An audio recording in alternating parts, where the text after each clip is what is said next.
बिस्मिल्लाहिर्रहमानिर्रहीम। Good evening and welcome voice of Pakistan. किसी भी कौम, किसी भी मुल्क में जब हम देखते हैं जो इनकलाब आता है तो उस इनकलाब के पीछे हमारे यंगस्टर का एक मेजर किरदार होता है।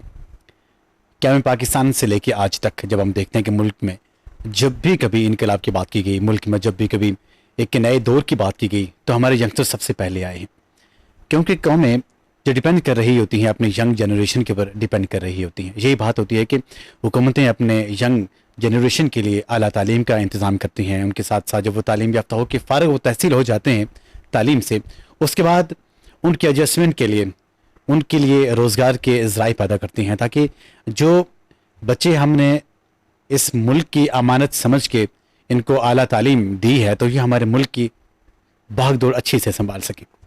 लेकिन बदकिस्मती से हम देखते हैं कि पिछले तकरीबन 1.5 साल से हमारे मुल्क की तकरीबन 8.5 लाख से ज़्यादा जो यंग जनरेशन है पाकिस्तान से स्किप कर चुकी है।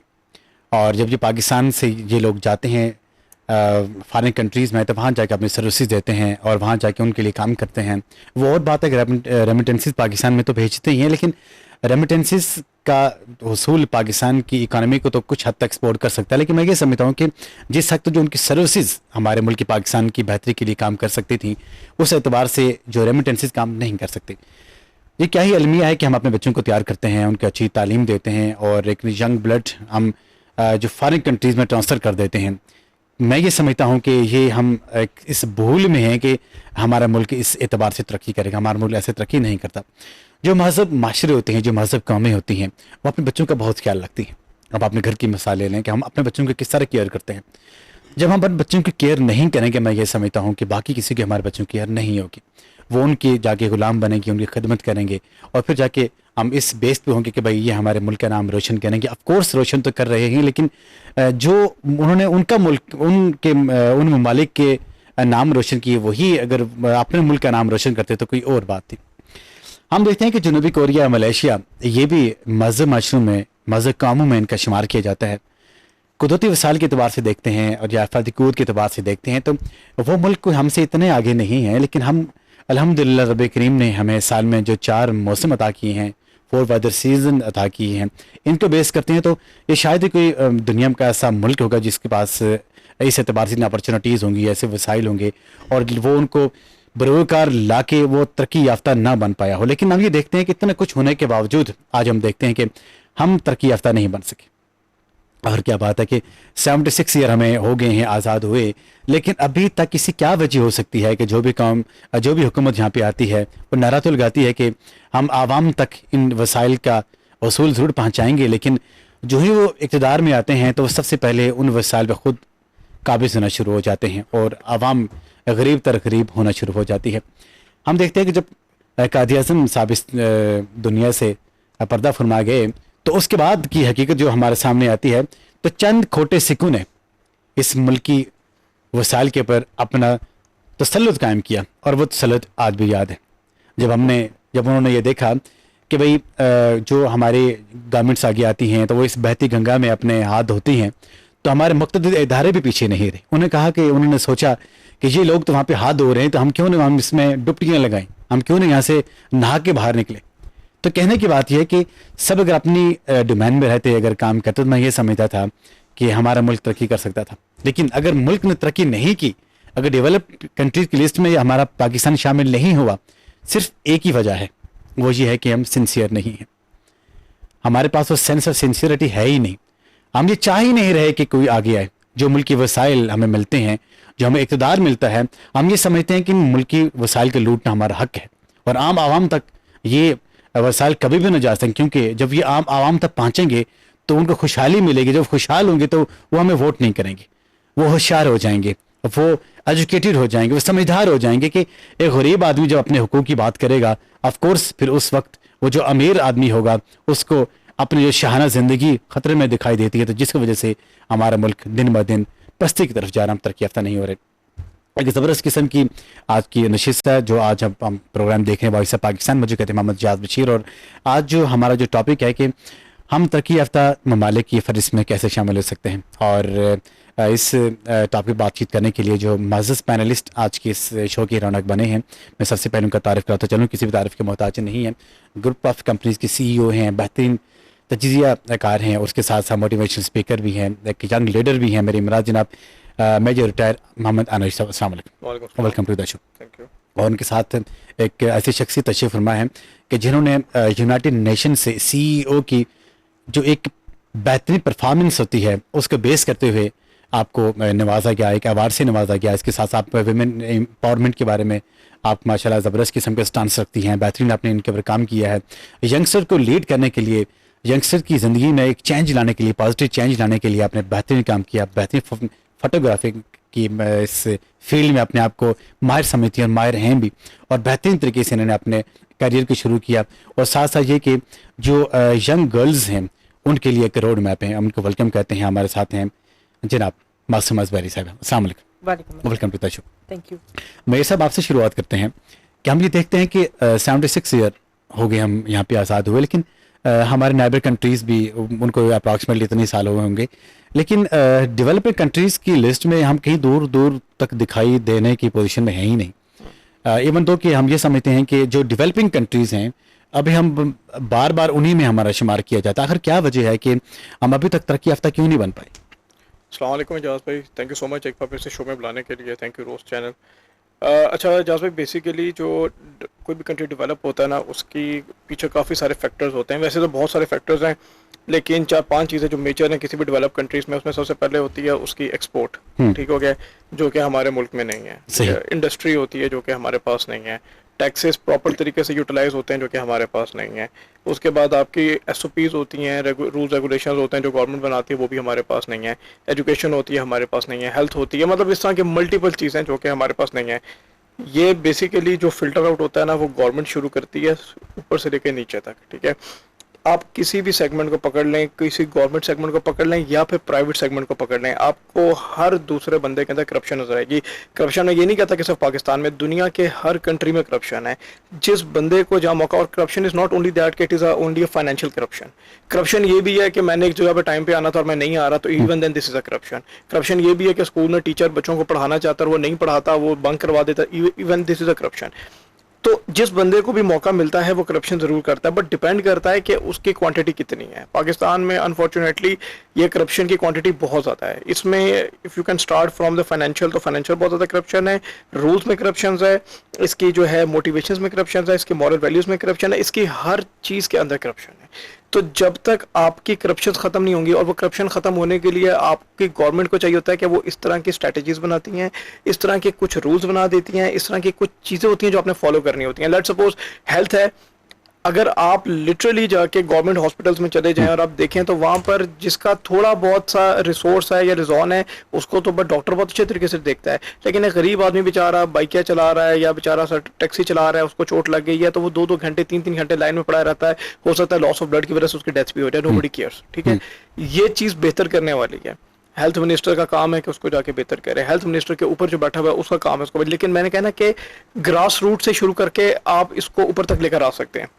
आप बात कर लेते हैं एजुकेशन की। आपके जो प्राइवेट स्कूल्स हैं वो सिर्फ और सिर्फ बिजनेस बना के बैठे हुए हैं कि पैसा हड़पना है। तो जितना भी प्राइवेट सेक्टर है वो पैसा हड़पने के लिए छोटे से बच्चे के ऊपर जो है वो पता नहीं हज़ारों रुपए लाखों रुपए लगा के उसकी तो ग्रूमिंग कर देते हैं, लेकिन जो बच्चा अफोर्ड नहीं कर सकता, मैं I can name the million of people जो कि छोटे बच्चे हैं और उनको मौका नहीं मिला क्योंकि उनका पैसे नहीं है, तो वो कुछ कर नहीं सके, हालांकि वो बहुत ज़्यादा ब्रिलियंट माइंड के थे। तो जब तक आपकी ये चीज़ें बेहतर नहीं होंगी, जब तक आपकी ये जो सेगमेंट्स मैंने आपको बताया, इसके अलावा और मल्टीपल सेगमेंट्स हैं, हमारे हर चीज़ में 2 नंबरी है। पानी लेने जाएंगे तो आपको यकीन नहीं आता कि यार ये जो पानी में मिनरल वाटर खरीद रहा हूँ ये मिनरल वाकई है कि नहीं है। हो सकता है कि ये नाले के उसे भर के रखा हुआ और शो कर रहे मिनरल है, यू नेवर नो। मेरे साथ देखते हैं कि जब कोई भी माशरा, कोई भी मुल्क अपना बजट बनाता है तो वो डेवलपमेंट के लिए एक मुख्तस किस्म की फंड्स रेज करता है, उसने एलोकेट किए होते हैं कि भाई इतने जो हमारे परसेंटेज है तो हमने डेवलपमेंट की रखी है। लेकिन ना जाने क्यों हमने डिफेंस के लिए इतनी हैवी बजट रखे हुए हैं, और लेकिन जब हम डेवलपमेंट की बात करते हैं तो हमारा 0 है। क्या वजह हो सकती है, कैसे हमारे मुल्क देखिए, मैं में प्रोग्रेस आएगी? फिर वही बात आ गई है, डेवलपमेंट के लिए आपको जितना भी बजट दे देना, डेवलपमेंट होती कुछ नहीं है। कागजों में आपने 1 करोड़ 17 दफा बनाई हुई है, लेकिन ऑन ग्राउंड में वो 1 दफा भी नहीं बनी होती। आपको डेवलपमेंट का बजट देते भी जाए, क्वेश्चन ये डिफेंस के बजट की या डेवलपमेंट के बजट की नहीं है, क्वेश्चन ये है कि जो बजट आया हुआ है क्या वो यूटिलाइज हुआ है कि नहीं हुआ हुआ। डिफेंस का बजट एटलीस्ट यूटिलाइज तो होता है ना, चीजों पर लगता है। तो डेवलपमेंट का मुझे इतने पता है कि सीडीए के इतनी चीजों के रोडों का मुझे पता है कि जो के कागजों में 15 दफा बनी हुई है, लेकिन ऑन ग्राउंड वो 1 दफा भी नहीं बनी हुई, और अगर बनी है तो इतनी लो क्वालिटी की बनी हुई है जिसकी कोई, वज़ीरिस्तान में तकरीबन कोई 4 साल सर्व किया हुआ है, जो अंग्रेजों के जमाने के पुल बने हैं ना, आज तक नहीं हिले वो वहां से, वो आज भी वहीं के वहीं है। यहाँ पर 2 पुल 2 साल पहले नहीं बनता, वो गिर जाता है। बात क्या है, बात यह कि 2 नंबर मटेरियल आपने डाला हुआ है, आपने कंक्रीट नहीं डाली हुई, आपने सारे का सारी बजरी उठा के डाल दी। जब आप इस तरह की चीजें करेंगे तो आपको चाहे जितना मर्जी डेवलपमेंट का, बात ना बजट की है, बात ना फंड्स की है, बात ना किसी, बात है नीयत की। नीयत नहीं है ना तो कुछ भी नहीं है। अगर आप खुद अपने आप को चेंज ही नहीं करना चाह रहे तो दुनिया को ताकत आपको चेंज कर ही नहीं सकती। हमारे साथ हैं मासूम ज़वाहिरी साहिबा, एक ह्यूज एक्सपीरियंस है आपका, और जब हम बात करें प्रोफेशनल लाइफ की बातचीत करते हैं और इसमें हमें यंगस्टर आ जाते हैं, यंग गर्ल्स आ जाती हैं जिनको एक मेंटोर चाहिए, एक रोड मैप चाहिए आगे जाने के लिए। एंटरप्रेन्योरशिप की जब हम बातचीत करते हैं तो इसमें lot of things include in this entrepreneurship, इसके पर रोशनी डालिए। सबसे पहले तो मैं थोड़ा सा कंटिन्यू करूंगी मेजर साहब की बात को कि उन्होंने बात की कि कोई भी चीज़ प्योर नहीं होती, तो मैं समहाउ एग्री भी करूंगी। और मैं क्योंकि एक सोशियोलॉजिस्ट भी हूं, तो ये जो पिलर्स होते हैं आपकी लाइफ के, for example family, economy and आपकी एजुकेशन, सबसे पहले करप्शन तो आपकी फैमिली से शुरू होती है। देखिए, बच्चा जब ग्रूम होता है तो वो फैमिली के पास, हमारे पास एज अ टीचर हमारे पास वो 8 घंटे रहेगा, लेकिन उसकी असल ग्रूमिंग जो होगी वो घर से हो। ठीक है, ये बात शायद पेरेंट्स इस चीज पे एग्री नहीं करते, लेकिन ये कि उनकी ज्यादा जो ग्रूमिंग होती है वो घर से होती है। तो आपके जो, अगर आपकी बॉन्डिंग स्ट्रांग होगी अपने बच्चे के साथ, तो वो एक अच्छा एक्सेल कर पाएगा इस सोसाइटी में। अगर आपकी बॉन्डिंग ही स्ट्रांग नहीं होगी आपस में रिलेशनिंग की, तो वो बच्चा कभी एक्सेल नहीं कर पाएगा। कॉन्फिडेंस देना एक यंगस्टर्स को बड़ा जरूरी होता है। If you want your child to be an entrepreneur, first of all family आती है, फिर एजुकेशन सिस्टम आया, वो उस बच्चे को क्या चीज पसंद है और क्या नहीं। आप डॉक्टरी के पीछे पड़े हुए हैं, इंजीनियरिंग कर रहे हैं, बच्चे को कख भी नहीं आता कि इंजीनियरिंग होती क्या है, डॉक्टर होता क्या है। उसको चाहिए कि वो आर्ट में जा रहा है, लेकिन माँ बाप को क्या चाहिए, 5 उंगलियां बराबर। ऐसा नहीं होता। Entrepreneurship is not what is it is all what you are being recognised in the society. आप अपने इंटरेस्ट को, जैसा मेरा एक इंटरेस्ट था फोटोग्राफी, मैं पढ़ाई में कुछ आउटस्टैंडिंग नहीं थी, मेरे माँ बाप को पता था, उन्होंने मुझे कहा ठीक है इसको हम जर्नलिज्म और मीडिया वाली साइड पे, she knows how to do videography, she knows how to do photography. और जब मैंने उसमें एक्सेल किया तो आपके सामने मेरी अचीवमेंट्स हैं। तो यहाँ पे आके मैं कहूंगी काउंसलिंग हमारे पेरेंट्स और हमारी फैमिली की होनी चाहिए, ताकि उनको पता हो कि उनके बच्चे का इंटरेस्ट कहाँ पे आता है। मैं एक चीज अब आपके सामने तमाम सामीन के सामने रखना चाहता हूँ कि जब उनकी देखते हैं कि हम उस लिस्ट में शामिल होना चाह रहे हैं कि भाई हमें भी डेवलपमेंट कंट्रीज कहा जाए, उस लिस्ट में हमें शामिल किया जाए, लेकिन कहने से नहीं होता। कहना तो बहुत आसान होता है कि भाई हम शामिल हो जाएं, विश हो सकती है, डिज़ायर हो सकती है, बट इसके फुलफिलनेस करने के लिए मैं ये समझता हूँ कि हमें सबसे पहले एक अपने आप का इम्पेचमेंट करना चाहिए, एक मुहासबा करना चाहिए कि क्या हम अल्लाह तबारक व तआला की दी इतनी जो बेशुमार नियामतें हैं, तो इनको हम बेहतरीन तरीके से यूटिलाइज कर रहे हैं कि नहीं कर रहे हैं। मैंने शुरू में एक चीज़ आपके सामने रखी कि हमारे मुल्क में बेशुमार किस्म के ऐसे वसाइल हैं, अल्लाह तबारक तआला ने इस अनवा इकसाम से हमें नवाजा हुआ है। कहने को तो हमारे पास, जिस तरह मेरे साथ भी बातचीत कर रहे थे कि हमारे पास डेवलपमेंट हो चुकी है, लेकिन ऑन द ग्राउंड रियलिटी ये है कि वो डेवलपमेंट नहीं हुई, क्योंकि जो हमारी नीयतों में फतूर आ जाएगा तो फिर वो चीज़ें फिर होती नहीं हैं। फिर वो दिन ब दिन ऐसा होता है कि जो गरीब होते हैं वो दिन ब दिन गरीब होना शुरू हो जाते हैं, फिर जो अमीर होते हैं दिन ब दिन अमीर होना शुरू हो जाता है, क्योंकि जो मुल्क की जो वसाइल होते हैं, जो एसेट्स होते हैं, वो माफिया के अंडर होते हैं, उनकी ज़ेर तसल्लुत होते हैं। वो कभी भी नहीं चाहेंगे कि एक आम आदमी तक उसकी रसाई की जाए, ताकि एक आम आदमी की ज़िंदगी लिविंग स्टैंडर्ड वो हाई हो जाए। जब उसका लिविंग स्टैंडर्ड हाई हो जाएगा तो ऑफकोर्स वो फिर बिल्कुल नहीं पूछेगा कि भाई हमारी ज़िंदगी तब चेंज हो गई है तो हम आपको क्यों फॉलो करें। तो ये बात है मेरे साहब। अगर ये देखते हैं कि जब हम बात करते हैं अपनी एजुकेशन सिस्टम की, एजुकेशन सिस्टम में हम बच्चे का जो ब्रेन मेकअप करते हैं वो इस अंदाज से करते हैं कि भाई आपने इस मुल्क के काम के साथ वफा करनी है और तालीम हासिल करने के बाद इस मुल्क की खदमत करनी है, और इस मुल्क को जो बाकी जो हमारे अक्रॉस द वर्ल्ड जो मुस्लिम ममालिक हैं उसकी निस्बत जो हमारा मुल्क पाकिस्तान है, इस्लामी दुनिया को लीड कर रहा है, आपने एग्जाम्पल बनना है। लेकिन क्या कि जब हमारा बच्चा तैयार होता है उसके बाद जिस तरह मैंने पहले भी बात की कि 8.5 लाख लोग यहाँ से हमारे मुल्क छोड़ के चले गए हैं, तो क्या हम इसलिए उन बच्चों को यहाँ पे तैयार कर रहे हैं? क्या इसके ऊपर यहाँ पे कोई हमारे गवर्नमेंट की तरफ से कोई पॉलिसी नहीं होनी चाहिए? एजाज भाई, सबसे पहले ना ये मैं आपको बताऊं कि पहले मैंने आपको कहा था कि 20 मिलियन बच्चा अभी भी स्कूलों से आपके बाहर है, जो कि स्कूल्स नहीं जाता, जिनके पास फैसिलिटीज़ नहीं है, जिनको घर वाले भेजते नहीं है, जिनके घर वालों के पास इतनी अकल शऊर नहीं है। एक चीज़ ये है। दूसरा ये जो बच्चे स्कूल जाते हैं, आप कंपेयर करें अपने आप को जापान से कंपेयर कर लें या फिर आप अपने आप को किसी और कंट्री से कंपेयर कर लें, तो वो सबसे पहले अपने बच्चे को ना पहले 7-8 साल तक एटिकेट्स, मैनर्स ये सिखाते हैं। वो उनको ये सिखाते हैं कि लोगों की हेल्प कैसे करनी है। वो बताते हैं कि बेटा मैनर्स क्या है। वो दे आर नॉट टीचिंग के ABCD पढ़ लो, ये ABCD आप पूरी ज़िंदगी पढ़ते रहोगे, लेकिन वो सबसे पहले आपको दिखाते हैं कि ह्यूमैनिटी क्या चीज़ है। उसके बाद वो बताते हैं कि भाई ऑनेस्टी क्या चीज़ है। फिर वो दिखाते हैं कि बेसिक मैनर्स क्या है, कर्टेसीज क्या है, एटिकेट्स। इसके बाद आती है हमारे बच्चा स्कूल में जाता है तो घर वालों ने शुरू में क्या होता है कि ये A फॉर एप्पल, भी ऐसा नहीं होता।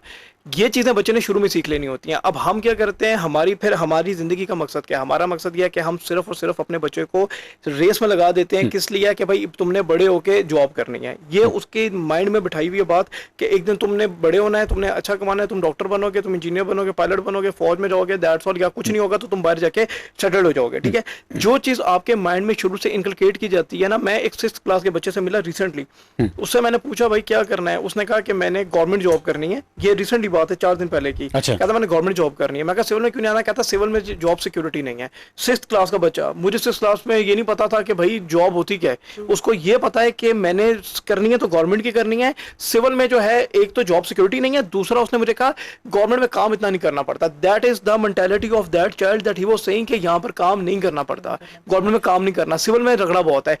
ये उसकी ब्रॉटअप है। जब उसका ये ब्रॉटअप है, जब इस किस्म के आपके जो है बिल्कुल पैम्पर्ड बच्चे आएंगे, इस तरह के बच्चे जब माँ बाप उनको डेवलप करेंगे, वो बच्चा आपको लगता है कि किसी किस्म की हार्डशिप्स काट सकता है। और वो जैसे ही उस पर हार्डशिप जरा सी आती है, वो उसके फादर अगर थोड़े से रिसोर्सफुल हैं, वो कहते हैं बेटा टिकट कटाओ, इंग्लैंड चले जाओ, अमेरिका चले जाओ, UK चले जाओ, बैठो वहाँ पर जाके दुबई जाओ, इधर तुम्हारा कोई फ्यूचर नहीं है।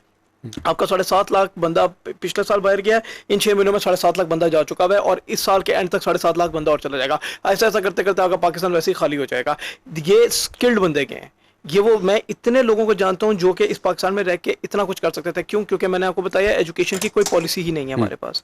हमारे पास कोई एजुकेशन की पॉलिसी नहीं है। हमारे पास क्या एजुकेशन की पॉलिसी है? हमारे पास कॉलेज तक जो बंदा है, जिस बेचारे के पास अच्छे मार्क्स आते हैं, अच्छा कुछ होता है, उसको यूनिवर्सिटीज वाले रखते नहीं है। नस्ट कहती है कि बहुत ज़्यादा पैसे हैं, आप फीस देंगे तो हम आपको रखेंगे। इसी तरह मल्टीपल जितनी भी इंस्टीट्यूशन तो कहते हैं फीस देंगे तो आप रखेंगे। तो बहुत अच्छे अच्छे लोग तो जाते ही नहीं है। कोई स्कॉलरशिप वाला सिस्टम नहीं है, कोई कुछ नहीं है। हाँ, अगर आपके पास पैसे हैं तो आप प्राइवेट भी जाके मेडिकल कर लें, कोई प्रॉब्लम नहीं है। 50 लाख रुपए लगाएं, करोड़ रुपए लगाएं, आपकी चाहे आपने 8 साल में रो के किया है, लेकिन आपने किया है। आप इसको कैसे बेहतर करेंगे? और एक और चीज़ जब हम ये देखते हैं कि हमारे मुल्क में जब माइंडसेट इंसान के इस तरह मेकअप कर दिया जाता है कि भाई आपने यहाँ पे रहना ही नहीं है, तो मैं ये समझता हूँ कि फिर उसमें शुरू में जो कि इंसान की हुब्बुल वतन का जो जज्बा होता है वो उसके दिमाग से निकल जाता है।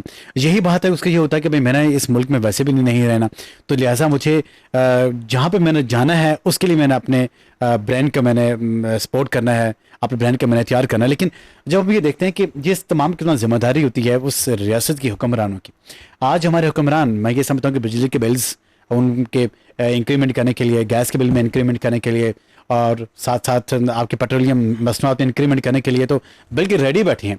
लेकिन उनको ये एहसास नहीं है कि आम आदमी की ज़िंदगी कैसी है, आम आदमी तक जो मुल्की वसाइल जो अवेलेबल हैं इनको आसानी के साथ किस तरह पहुँचाया जाए। लेकिन दुख की बात यह है कि जो हमारा एजुकेशन सेक्टर है इसमें कोई ऐसा रिफॉर्म नहीं की गई जो लॉर्ड मिकाले ने आज से मैं ये समझता हूँ 100 ईयर्स पहले उसने बनाया था, वही हमारे ऊपर उन्होंने इम्पोज किया हुआ है, उसमें कोई चेंजेस नहीं की जा रही। यही बात है कि जो हमारा एजुकेशन सिस्टम जो हमें ये कह रहा है कि भाई आपने गुलाम ही बनना है, आपने नौकरी ही करनी है, तो मैं ये समझता हूँ फिर आप लीडर कैसे बन सकते हैं? जब हमारा एजुकेशन सिस्टम ठीक नहीं होगा तो मैं ये समझता हूँ कि फिर हमें ये रोते ही रहना है। अगर 76 ईयर बैक की बात करते हैं, जब हम डेवलप नहीं हुए, तो 76 ईयर मोर अगर आ जाए तो फिर हम डेवलप नहीं होंगे अगर हम इसी रविश पर चलते रहे। तो क्या है कि क्या हमारा एजुकेशन सिस्टम ठीक नहीं है? अगर ठीक नहीं है तो इसको कैसे ठीक किया जाए? पहले सबसे पहली चीज़ ये समझने की है कि जो मैंने पिलर्स की शुरू में बात की, मैं उसको एक एग्जांपल इस तरह दूंगी कि एक ह्यूमन बॉडी है फॉर एग्जांपल, उसमें अगर कोई भी ऑर्गन काम करना बंद कर देगा तो वो इंसान चलना बंद कर देगा। तो इसी तरह ये पिलर्स होते हैं, फैमिली, एजुकेशन, इकोनॉमी, जैसे मैंने पहले भी बात की। तो अगर इनमें से कोई भी एक भी कोलैप्स होगा तो पूरी आपकी सोसाइटी कोलैप्स होगी। ऐसा ही है, राइट? तो कमिंग फ्रॉम देयर, अगर आप चाहते हैं कि आपका एजुकेशन सिस्टम बेहतर हो, आप स्टैंडर्डाइज करें सिस्टम को, आप मेट्रिकुलेशन और ए लेवल्स को एक स्टैंडर्ड सिलेबस पे लेकर आए, एक स्टैंडर्ड, जैसे मेरे साहब ने बात की, एक स्टैंडर्ड कहते हैं ना स्टैंडर्डाइज, मतलब कि एक इक्विवेलेंट एजुकेशन सिस्टम हो, डिफरेंशिएशन ना हो दोनों में। क्योंकि मुझे पता है, because I been teaching A levels and I been teaching university level as well, तो मुझे पता है कि ए लेवल्स को भी प्रॉब्लम होती है यूनिवर्सिटी में, क्योंकि जब मेडिकल स्टूडेंट जाता है तो उनको कहते हैं कि जी एफएससी करके आओ, ठीक है। इसी तरह मैट्रिक का बच्चा जब ए लेवल्स के लिए आता है तो उसका रुझान ही डिफरेंट होता है, उसका माइंड सेट ही डिफरेंट हुआ होता है कि ये ओ लेवल से नहीं आया हुआ, ये मैट्रिक से आया हुआ, तो अब ये ए लेवल्स कैसे करेगा। तो कमिंग फ्रॉम देयर, अब ये है कि जी आपने उसको स्टैंडर्डाइज कर लिया, तो एक बच्चे को पता है कि उसने किस प्लेटफॉर्म पे चलना है। आप एजुकेशन जो आपने इतना पुराने आपकी बुक्स है, आप उसको रिन्यू करें। अभी थोड़ी सी बहुत डेवलपमेंट मैं यहाँ पे थोड़ा सा शेयर करूंगी।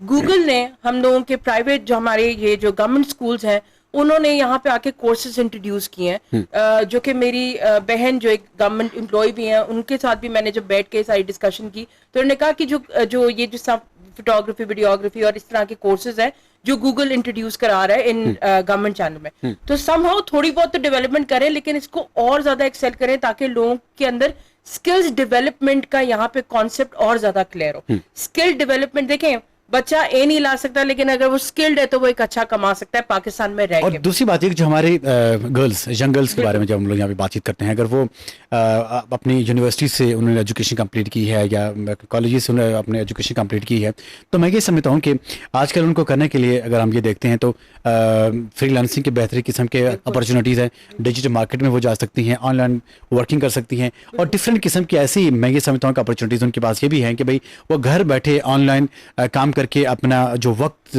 एक बेहतरीन प्रेशियस बना सकती हैं।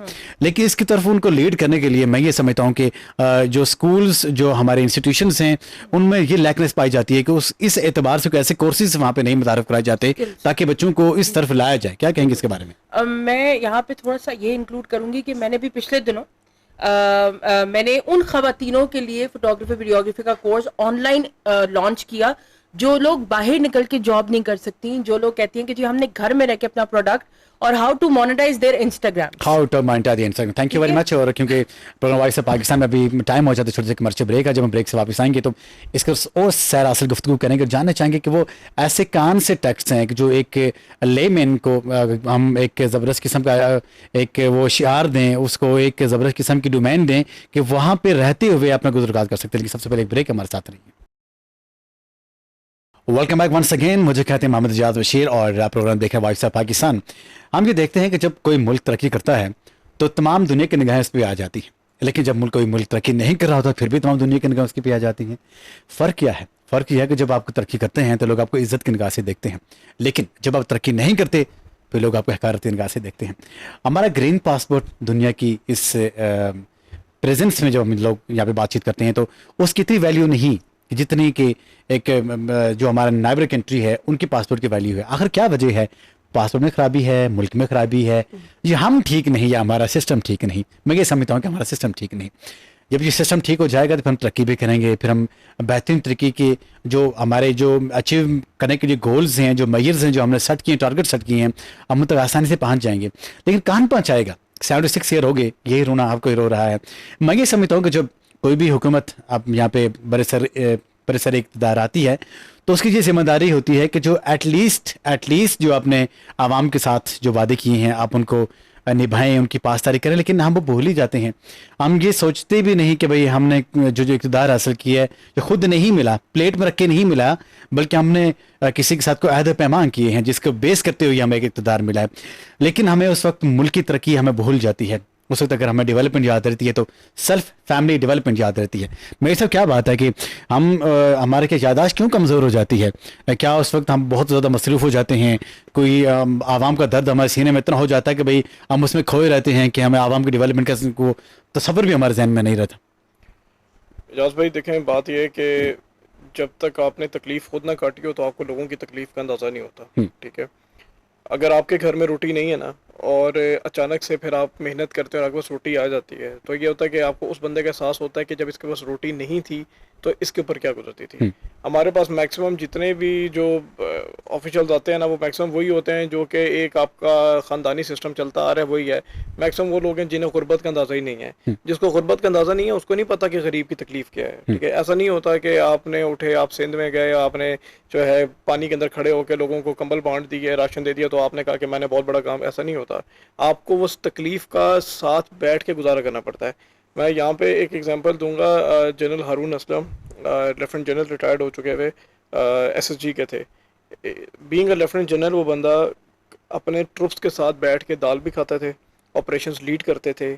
उन्हें पता था कि यार मेरे जवान की जो तकलीफ है ना, वही मेरी भी तकलीफ है।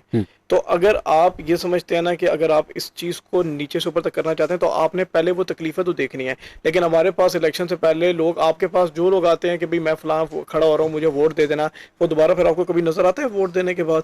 उससे पहले वो आपके घर भी आता है, उससे पहले क्यों नजर आई? वो इसलिए नजर नहीं आता क्योंकि उसका काम पूरा हो गया। अगर वो आपको पूरा साल नजर आए तो उसको यकीन करें जिस दिन इलेक्शन होगा उस दिन उसको नजर आने की जरूरत नहीं भी है ना, तो उसका वोट पड़ेगा। वो सिर्फ आपको नजर आता है उस दिन वो आपको घर से आके पिक भी करने आते हैं, उस दिन आपको घर से छोड़ने भी आते हैं, आपको शायद 2000 रुपये। मेरे साथ एक चीज़ मैं आपके सामने रखूंगा, आप इसे शायद डूब के इत्तेफाक करें, अग्री करें मेरी इस राय पे। जो हमारा डिफेंस का बजट है, मैं ये समझता हूँ कि वो 60% अगर है, सपोज करें, इसका मतलब यह है कि अगर पाकिस्तान की जो टोटली जो यहाँ पे पॉपुलेशन 1000 हो तो ईच पर्सन के लिए बजट 1000 रखा जाए।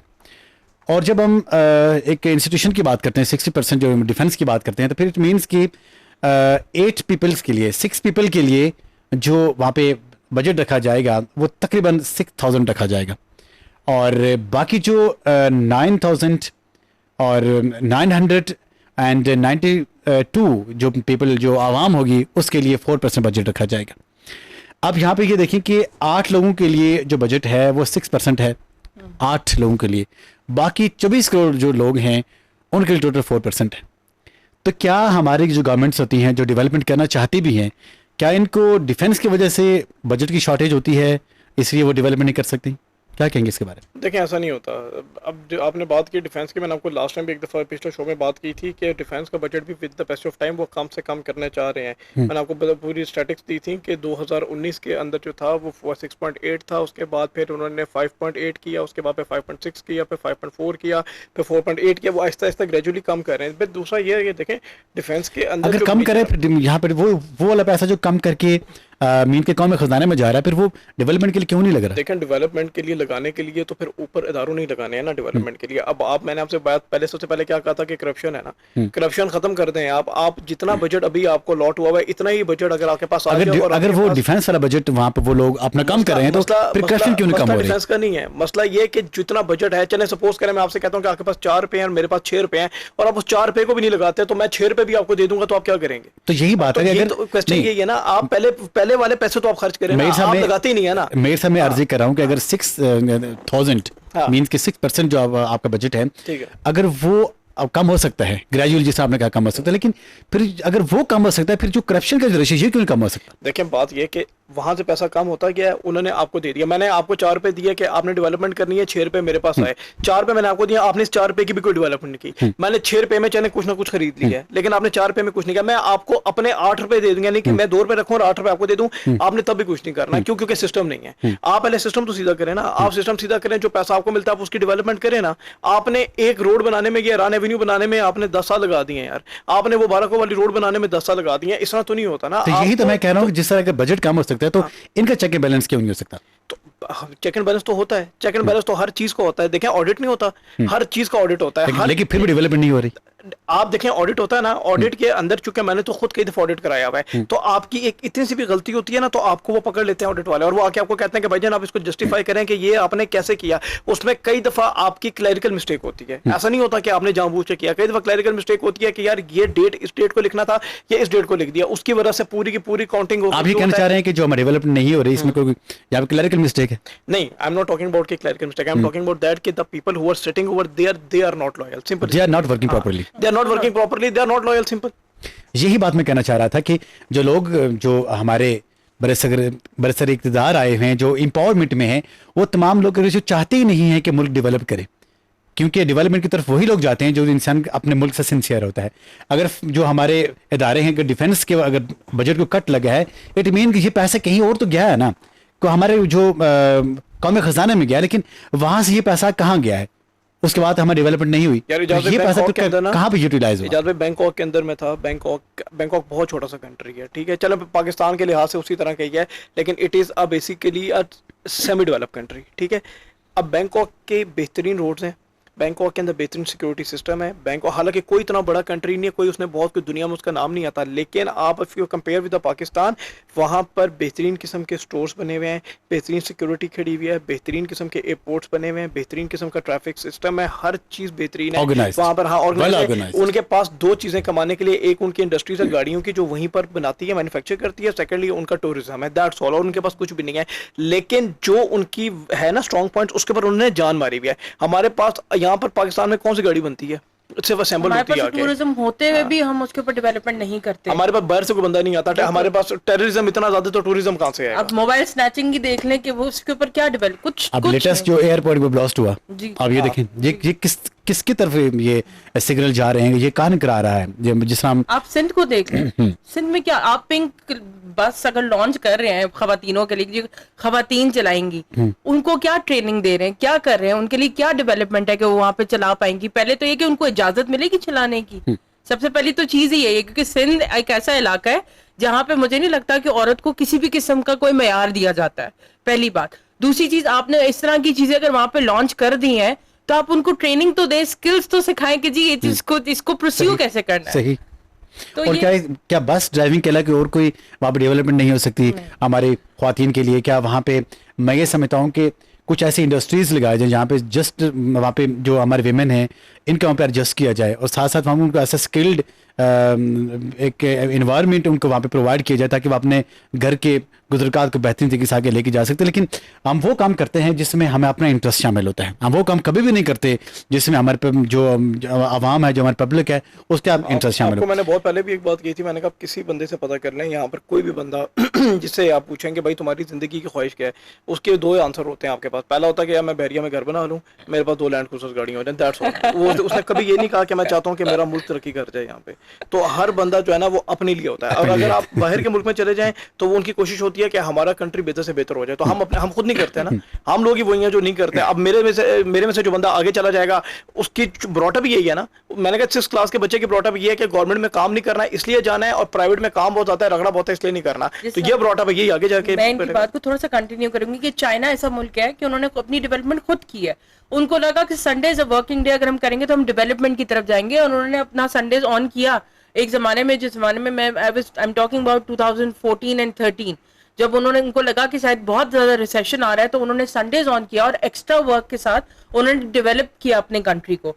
यहाँ पे अगर आप सैटरडे भी ऑन कर दे तो यहाँ पे जो है लोगों को जो है वो अजीब भी ऑन करें फिर भी अभी आपका नेट डाउन हुआ है ना पिछले 3-4 दिन से। वो क्यों हुआ है? सिर्फ इसलिए कि जो साइबर थ्रेट, जो कि आपकी साइबर थ्रेट आती है ना, वो वाली पूरी की पूरी जो एप्लीकेशन है उसने इतने ज्यादा सिग्नल्स फेंक दिए कि कंट्रोल से बाहर हो गया है। पूरी दुनिया के नेट बंद है, चाइना का ठीक चल रहा है। चाइना ने अपना आईओ सिस्टम बनाया हुआ है, अपना आईओ सिस्टम बनाया। शानदार बात आपने की। मैम आपको तो बढ़ के जानना चाहेंगे कि देखें, जो किसी भी फील्ड में अपने आप को एक इंटरेस्ट के तहत लाना चाह रहा है तो वो उसी फील्ड का माहिर कहलाता है।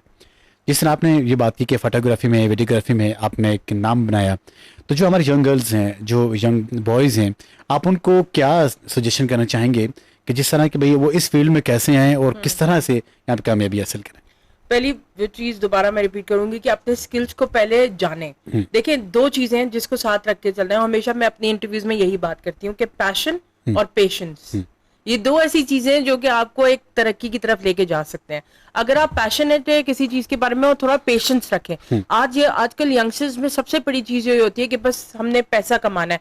पैसा हर चीज, डेवलपमेंट पैसे से ठीक है होती है, मैं मानती हूँ, लेकिन कभी कभी आपको खुद भी एक्सेल करना पड़ता है विदाउट मनी। सही राइट। आपको रिकग्निशन भी मिल जाती है उस तरीके से। जिस तरह मैं अपनी भी एग्जांपल दूंगी कि पहले 3 साल जो मेरे एंटरप्रेन्योरशिप के थे वो इस तरह थे कि जी मैंने अपनी ब्रांडिंग की थी और मैं अपनी उनकी फोटोग्राफी करती थी ब्रांड्स की, हालांकि मुझे 1 रुपया भी नहीं मिलता था। तो लेकिन कोई बात नहीं, होता है ऐसे भी। लेकिन ये कि इट वाज वन वे और the other the source of कहते हैं ना डेवलपमेंट, वो था। तो मुझे लगता है कि यंगस्टर्स को थोड़ा सा इस चीज पे फोकस करना चाहिए। और एक और चीज़ मैं देखता हूँ मेजर साहब के जो हमारे आजकल के जो यंगस्टर्स हैं, जब इनसे बात करें मुल्क की कौम की प्रोग्रेस की बात करें, अगर हमने यहाँ पे रहना ही नहीं है, अब मुझे ये बताएं कि वो अगर यहाँ पे नहीं रहेंगे तो जो आजकल जो एग्जिस्टिंग लोग हैं, कितना कैसे जिंदा रहेंगे, पर वो यहाँ पे नहीं रहेंगे तो फिर मुल्क में कौन रहेगा? सबसे पहले तो मैं आपको एक बात बता दूं कि हमारे आधे से ज़्यादा लोगों को पता ही नहीं है कि हमने करना क्या है, ठीक है। मैं आपको इसके छोटे एग्जांपल देता हूं। टीएलपी ने अभी पिछले दिनों किया हुआ था जलसा या प्रोटेस्ट किया हुआ था। एक एंकर ने जाके पूछा भाई आप क्यों रुके हैं, कहता फ़लस्तीन की वजह से। उसने कहा फ़लस्तीन में हुआ क्या है, देयर वाज नोइंग नथिंग, ठीक है ना। वो बैठे हुए वहाँ पे, उन्हें पता कुछ नहीं है। सेम केस ऐसे ही है कि हमारे, मैंने आपको कहा ना कि ब्रॉटअप यही है ना। अब क्यों आपका बंदा यहाँ पर रहेगा? मुझे बताएं, एक लड़का जिसने एक अच्छी इंजीनियरिंग की हुई है, इंजीनियरिंग का क्या स्कोप है पाकिस्तान के अंदर? एक बंदे ने मैकेनिकल इंजीनियरिंग की, इलेक्ट्रिकल इंजीनियरिंग की है, नौकरी करता बैंक में जाके। इंजीनियरिंग की है उसने, मैकेनिकल की, जॉब कर रहा है बैंक में जाके, ठीक है। एक बंदा है जिसने इलेक्ट्रिकल इंजीनियरिंग की है, दफ्तर खोला उसने रियल एस्टेट का, ठीक है।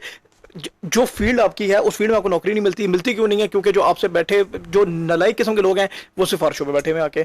आपकी बड़ी से बड़ी जितनी भी बड़ी कंपनीज है ना, मैं प्राइवेट की बात कर रहा हूँ, किसी आप यूनिवर्सिटीज़ का चांसलर को देख लें, वहाँ पर कोई रिटायर्ड गवर्नमेंट का कोई अफसर बैठा हुआ होगा, और वो बैठा हुआ है और ऐसा बैठा हुआ है कि वो उठने का नाम ही नहीं लेता। फ्रॉम द लास्ट 15 ईयर्स एक ही बंदा जो बैठा हुआ बैठा रह जाएगा वहीं पे जाके। जब तक वो बैठा रहेगा अगलों को मौका कैसे मिलेगा? आएगा कोई अगला आएगा, अगला आता ही नहीं है ना, आने नहीं देगा, नहीं आने देता। फिर वो अब बात यह कि उसकी फील्ड है कोई और, उसको बिठा दिया किसी और में।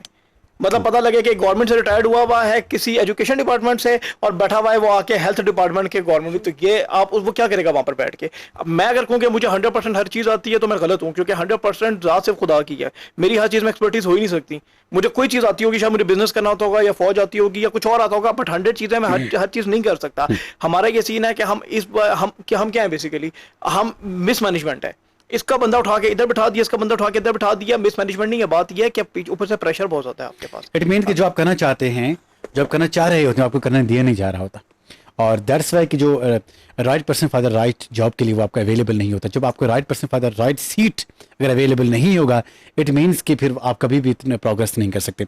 हमने क्योंकि आज जो आज के प्रोग्राम में जो बातचीत हमने की है वो जस्ट यही है कि भाई हम डेवलपमेंट कंट्री के लिए इसमें कैसे शामिल हो सके। मैं ये देखता हूँ जो हमारा इकोनॉमिकल जो रिसोर्सेज हैं बेहतरीन है, लेकिन उनको यूटिलाइज कौन करे? हम बिल्कुल भी नहीं कर रहे। हम भी देखते हैं कि हमारे एक्सपोर्ट्स ज़बरदस्त हो सकती हैं, हमारे पास जो डिफरेंट किस्म के क्रॉप्स हैं ज़बरदस्त हो सकती हैं। जो हमारा क्यों एग्रीकल्चर जो लैंड है पाकिस्तान की, जब हम यहाँ पे बातचीत करते हैं तो दुनिया का सबसे टॉप किस्म का जो हमारा लैंड है, सबसे बेहतरीन किस्म का हमारा इरीगेशन सिस्टम है। लेकिन इतना सब कुछ होने के बावजूद जब हम देखते हैं कि हमारा वीट, जब हम देखते हैं हम एक्सपोर्ट कर रहे होते हैं, राइस हम एक्सपोर्ट कर रहे होते हैं, और बाकी जो चीज़ें होती हैं वो तमाम की तमाम चीज़ें हम क्या कहते हैं कि इंपोर्ट कर रहे होते हैं। हमने टेक्नोलॉजी के ऊपर काम नहीं किया। हमें गाड़ियाँ चाहिए लेकिन खुद नहीं बनाएंगे, कहीं से बनी बनाई जहाँ पे हमारे पास अगर आ जाती हैं वो हमें बहुत अच्छी लगती हैं। लेकिन अगर हम उनको देखा देखी में खुद ही अगर वो उस इंडस्ट्री में काम शुरू करें तो मैं ये समझता हूँ हम काफ़ी काम कर सकते हैं। मैं आपके प्लेटफॉर्म से 2 क्वेश्चंस करना चाहती हूँ, यंगस्टर्स से भी जी। और हमारी पूरी आवाम से। मेरे 2 क्वेश्चंस हैं जो मैंने अपने इन पूरे सालों में थोड़ा सा मैंने जो रिसर्च की है। 2 क्वेश्चन। पहला क्वेश्चन मेरा ये है कि आप यंगस्टर को खड़ा करें, उनको क्या है कि अपना कौमी तराना सुनाओ, उनको कौमी तराना नहीं आता। फिर दूसरा, the important dates of Pakistan, उनको ये नहीं पता कि 9/11 को क्या हुआ था, उनको ये पता है कि यूएस में क्या हुआ था, उनको ये नहीं पता कि आपका जो पोएट है उनकी डेथ हुई थी। ये मेरा अपना एक रियल वाकया है। मैं आपको बताऊं कि मैंने एक स्टूडेंट से पूछा, उसको 9/11 वो वाकया तो याद था, लेकिन ये नहीं याद कि अल्लामा इकबाल की बरसी जो वो 9/11 को होती है। यहाँ से आपका एजुकेशन सिस्टम कितना लैक कर रहा है, यहीं से आपको अंदाजा हो जाएगा कि ये जो हमारी प्रॉपर जो गाइडलाइंस हैं यंगस्टर्स को, खासतौर पे जो यंग जो जिनकी जो है वो डेवलपमेंट हो रही होती है, जो A for Apple B for ball सिखा रहे होते हैं, इनको ये बताएं कि 25 दिसंबर को क्या हुआ था, 9 नवंबर को क्या हुआ था, 9/11 को क्या होता, और हमारा जो कौमी तराना है वो लिखा। आप एक यंगस्टर को यहाँ खड़ा करें, उनको कहें तुम पूरा कौमी तराना सुनाओ और ये बताओ कि किसने लिखा है, उनको कुछ भी नहीं आता। देखिए जब यंगस्टर की बात करते हैं, जब हम अपने पार्लियामेंटेरियंस की बात करते हैं, क्योंकि हम इस्लामी जमहूरियत पाकिस्तान है, तो हमारे पार्लियामेंटेरियंस को तो सीधे से कलमा नहीं आता, क्योंकि नमाज नहीं आती। जो हमारा एजुकेशन सिस्टम है ये तभी लय करता है कि जब हम ऐसी चीज़ें हम देखते हैं। यमन के जब हम लास्ट टाइम जो हमारी क्रिकेट टीम है, जो उनके मुख्तलिफ किसी एथलीट से पूछा गया कि भाई नमाजें जो ज़ोहर की नमाज, असर की नमाज, मगरिब की कितने रकअत से होती हैं, उनको ये भी नहीं आइडिया, उनको ये तक भी नहीं पता कि कुरान मजीद की कितने पारे हैं, और साथ हमें दिन में 5 नमाजें तो हम अदा करते हैं, लेकिन इसके अलावा कौन कौन सी नमाजें हैं। तो यही बात है, जिस चीज़ की तरफ हमें इंटरेस्ट होगा ही नहीं हम जाएंगे ही नहीं। हम तो नाम निहायत मुसलमान हैं, हम तो इस ऊपर से पाकिस्तानी हैं।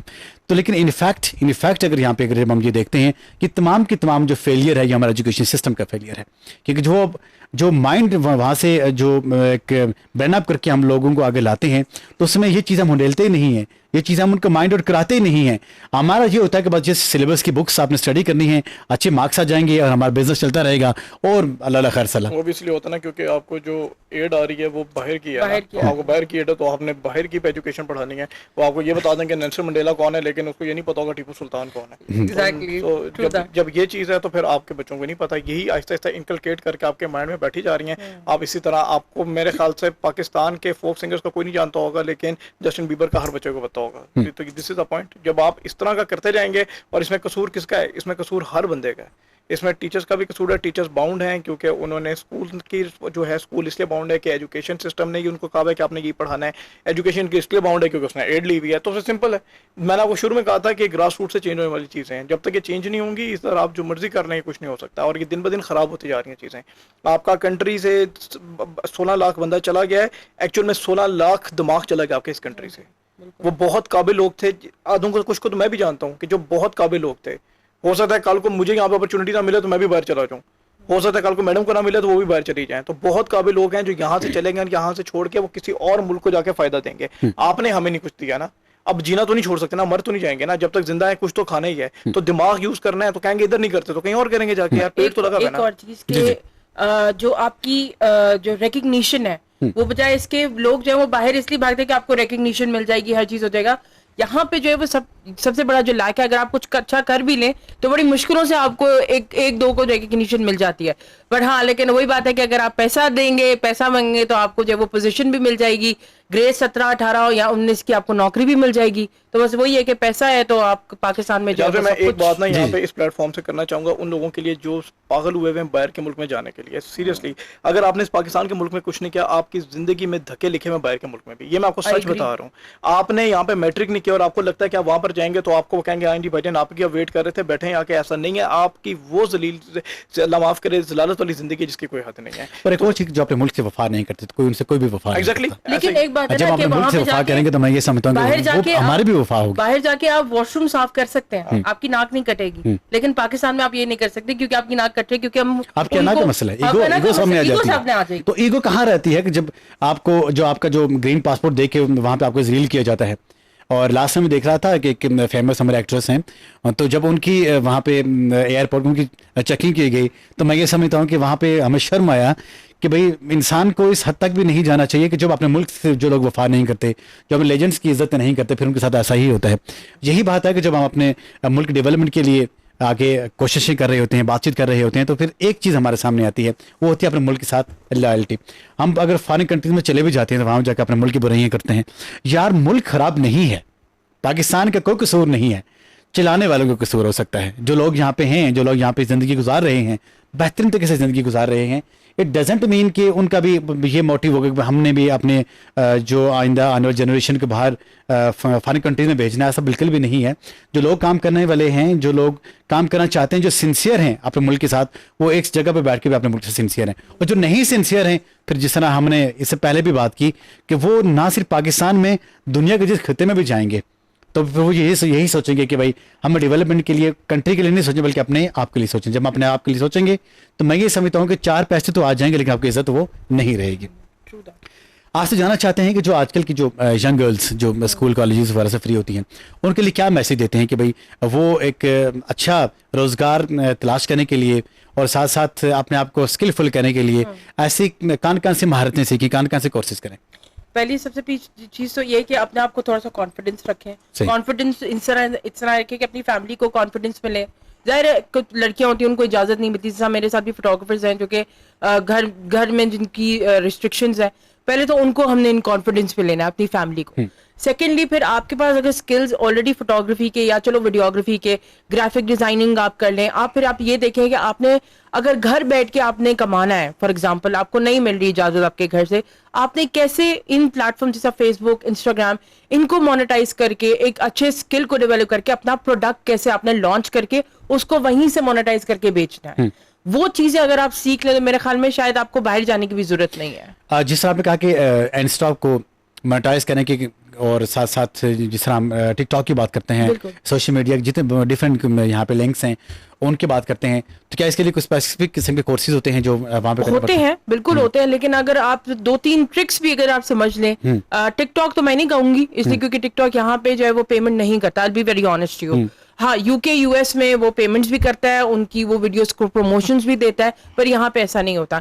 यहाँ पे सबसे ज्यादा जो इस टाइम पे प्लेटफॉर्म है दैट इज इंस्टाग्राम, जो कि बहुत ज्यादा वायरल भी करता है आपको, लेकिन आपको प्रॉपर टेक्निक्स आनी चाहिए। उसके लिए कोर्सेज भी होते हैं, जैसे मैंने अपना भी लॉन्च किया था उस तरह का कि जो घर बैठ के अगर खवातीन अपने लिए मोनेटाइज करके और अपना प्रोडक्ट बेचना चाहती है, क्योंकि वो फ्रंट लाइन पे नहीं आ सकते। क्या वो कोर्सेज सिर्फ ख्वातीन कर सकती हैं या नहीं, मर्द हज़रात भी। मैं जो हूँ वो बिल्कुल आई am not against main at all, I am a आप बार बार ख्वातीन का नाम ले रही हैं लेकिन मैंने सोचा कि जो हमारे बॉयज हैं नहीं, वो नहीं, तो बिल्कुल देख रही हैं young boys and girls both, मेरे जितने भी कोर्सेज होते हैं फोटोग्राफी, वीडियोग्राफी और इन चीजों के, तो मैं उनमें जो है वो लड़के बल्कि ज्यादा इनरोल होते हैं और लड़कियां कम होती है, तो मैं इनकरेज करती हूँ लड़कियों को भी कि वो आप बेशक ऑनलाइन ले लें कोर्सेज, घर बेशक ना आए मेरे, कुछ मसला नहीं है, या आप स्टूडियो ना आए, लेकिन आप घर बैठ के भी, क्योंकि ऑनलाइन की अगर आपके पास फैसिलिटी है then why not. Of course सबके पास तो होगी। फिर ये और कि मैं उनको इसमें- इनकरेज करती हूँ, मेरे पास यंग लड़के भी आते हैं जो कि सीखना चाहते हैं और सीखते हैं। तो ये कि अभी मैं गवर्नमेंट की दोबारा बात करूंगी कि नेफटेक एक ऐसा प्लेटफॉर्म है जहां से और भी मैं जो लड़कों को जो है वो वीडियोग्राफी और फोटोग्राफी सिखा रही हूँ। तो हाँ, थोड़ी बहुत वही मैं कह रही हूँ ना, डेवलपमेंट की थोड़ा बहुत उन्होंने टच करने की सही। कोशिश की है। सही। तो ये कि नहीं, I always welcome men as well in my, मेरे पास आप यकीन नहीं करेंगे, मेरे पास जो है वो बड़े बड़े जो 40-41 उनको भी इंटरेस्ट होता है फोटोग्राफी में, तो हम लोग ऑनलाइन कोर्सेज में उनको भी इंट्रोड्यूस कर लेते हैं कि वो अगर दिन में से 5 बजे के बाद अगर वो जॉब करके आए तो 1 घंटा अपने लिए निकालें, क्योंकि ये स्किल्स डेवलप ऐसी डेवलपमेंट होती है कि इसमें आपका पैशन और वो पेशेंस और वो सारी चीजें, तो आपको जो कहते हैं ना, आप फ्रस्ट्रेशन होती है, ये होता है, वो भी आप भूल जाते हैं, तो आप एक अच्छी और हेल्दी लाइफ गुजारना शुरू करते हैं। ये मेरा मानना है। और लेकिन अगर वही बात है कि जैसे आप होते हो वैसे आपका हुक्मरान होता है, तो अगर आप अपने आप को चेंज करेंगे तो ही आपके हुक्मरान चेंज हो सकते हैं, वैसे तो आप फिर डेवलपमेंट नहीं कर सकते इस कंट्री में। खुद बदलेंगे तो बदलेगा पाकिस्तान। बिल्कुल। Thank you so very much. आज का शो आपने देखा वॉइस ऑफ पाकिस्तान, और जो हमारे एक्सपर्ट की राय आपके सामने आई, और कलेक्टिवली जब हमने इसके ऊपर जो डिस्कशन की, तो पूरे डिस्कशन के बाद जिसके ऊपर मैं ओवरकम जो नोट्स के ऊपर जो पहुंचा हूँ वो मैं इसकी पहुंचा हूँ कि मुल्क में किसी भी चीज़ की कोई कमी नहीं है। हमारे जितने भी अल्हम्दुलिल्लाह जो हमारे वसाइल रब करीम हमें अता फरमाए हैं बेहतरीन है, लेकिन अगर वहाँ पे अगर कोई डेवलपमेंट नहीं हो रही थी, हमारा नीयतों का फतूर है। हम चाह ही नहीं रहे कि हमारा मुल्क डेवलप करे, हम ये चाह ही नहीं रहे कि दुनिया में हमारी इज्जत हो, हम ये चाह ही नहीं रहे कि लोग हमें इज्जत की निगाह से देखें। जब हम ये खुद नहीं चाहेंगे तो मेरे ख्याल में फिर हमें कोई भी नहीं इज्जत नहीं देगा। फिर कुरान मजीद में भी ये इरशाद रब करीम ने फरमाया कि जब तक आपको खुद ही एहसास नहीं हो कि अपने आप को चेंज करो, तो कोई भी आपको चेंज नहीं कर सकता। जब हम चेंज होंगे तो पाकिस्तानी बदलेगा, खुशहाली भी आएगी। अगर हम इतने साल 76 ईयर से चेंज नहीं हुए फिर भी गुजारा कर रहे हैं, तो मैं ये समझता हूँ कि अगर एक दिन अगर हम ये तहिया करने का आज से हमने चेंज होना है, अभी से हमने चेंज होना है, तो फिर हम कितना प्रोग्रेस करेंगे, कितने डेवलपमेंट करेंगे। दुआ है कि रब की हमारे मुल्क को शाद आबाद रखिए। अपना बहुत सारा ख्याल रखिएगा। इजाज़त बशीर को इजाज़त दीजिए। अस्सलाम वालेकुम रहमतुल्लाहि व बरकातहू।